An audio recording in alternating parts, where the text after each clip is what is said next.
Hi, I hope you're having a good day today as we enter into July. I can't believe it's already the middle of the year. I'm Pastor Jim. I'm here just to again spend a little bit of time to encourage us as we continue to embrace the hope in the Lord Jesus and as we think about that. Uh, I have a question here for you, something just to think about for a minute. What is it that brings you great delight? What is it that brings you great joy in your life?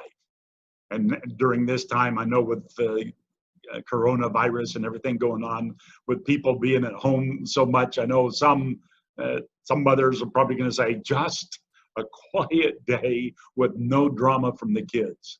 That that might be it. Some of us in this time would say to see justice done justly. That's true. Some of us, I probably are saying, my great delight would just see the Eagles back in action again. The things that bring delight to us, there are many, they're varied. There's a lot of different things that can be there. And, uh, and we kind of hold on to those things, don't we? But what would you say to this? What does God delight in? And you would say, well, Pastor Jim, that's a whole different story. I mean, God's going to delight in things like, world peace or the redemption of mankind. He's going to delight in genuine love of people or people really loving him. And I suppose there's truth to all that. But let me suggest one other thing, and it encompasses these a little bit. But David writes in Psalm 147, and he talks about something that really does delight the heart of God. He says this in Psalm 147 in verses 10 and 11. He says it this way: His pleasure is not in the strength of the horse, nor his delight in the legs of man. The Lord delights in those who fear him, who put their hope in his unfailing love. It's a pretty phenomenal couple of verses there when you really, really think about it. You see, what God really delights in isn't really the same thing that we do so often. The delights surround not the physical part of things going on, but what's going on in our heart.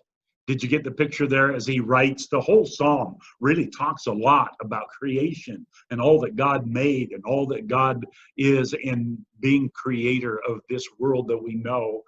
But he comes to this place and he says, God doesn't take the great pleasure. His great delight is not in the strength of the horse's legs or in the legs of the men. And probably talking about warfare and soldiers. He said that his real delight is in those who fear him, to those who delight, their hope is in his unfailing love. And that's what he says is important. That's what God's heart really wants to focus on. And that's what our heart should be wanting too, I suppose. He talks here about those who fear him, those who really have that deep sense of awe of who God is, that desire to worship, that desire to know who he is. There is a guy named Barnes who has done a commentary. I want to share this with you just a little bit. He wrote this in his commentary, talking about this verse. The Lord taketh pleasure in them that fear him, in those who truly worship him, however humble, poor, and unknown to people they may be, however unostentatious, retired, unnoticed may be their worship, not in the, quote, pride, pomps, and circumstance of war, unquote, is his pleasure, not in the march of armies, not in the valor of the battlefield, not in scenes where, quote, the garments of the warrior are rolled in blood, unquote, but in the closet where the devout child of God prays, in the family when the group bend before him in solemn devotion, in the assembly, quiet, serious, calm, when his friends are gathered together for prayer and praise, in the heart that truly loves, reverences, adores him.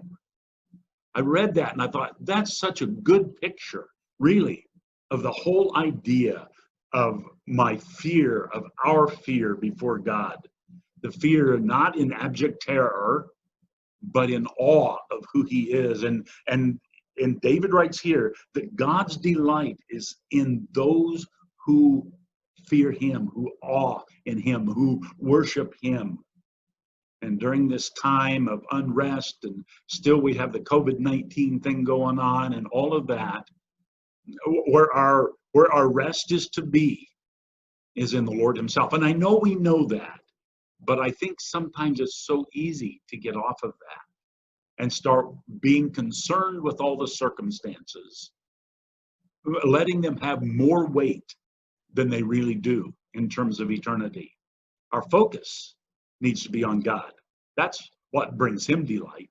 And then he goes on to say this, those who put their hope in his unfailing love.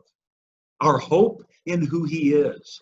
I mean, the whole psalm talks about his greatness in creation and all that he made and all that he gives us and all that he brings in that. And here, in a very simple way, he says, look, our hope needs to be in him. That's what brings God delight and joy, that we put our hope in him, not in other things around us, not being concerned with things that do not matter as much.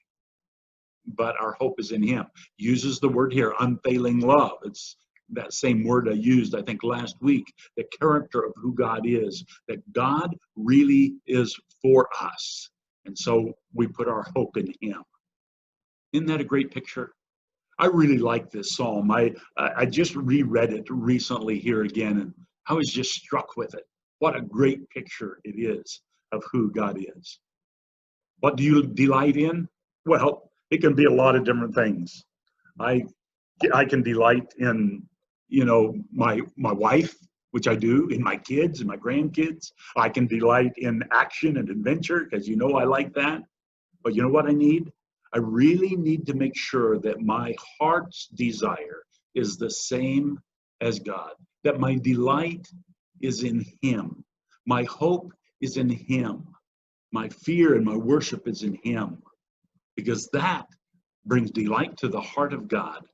And that then, I believe, lifts my heart, so that I don't focus on the dark areas going around so much, but my heart is focused on who he is.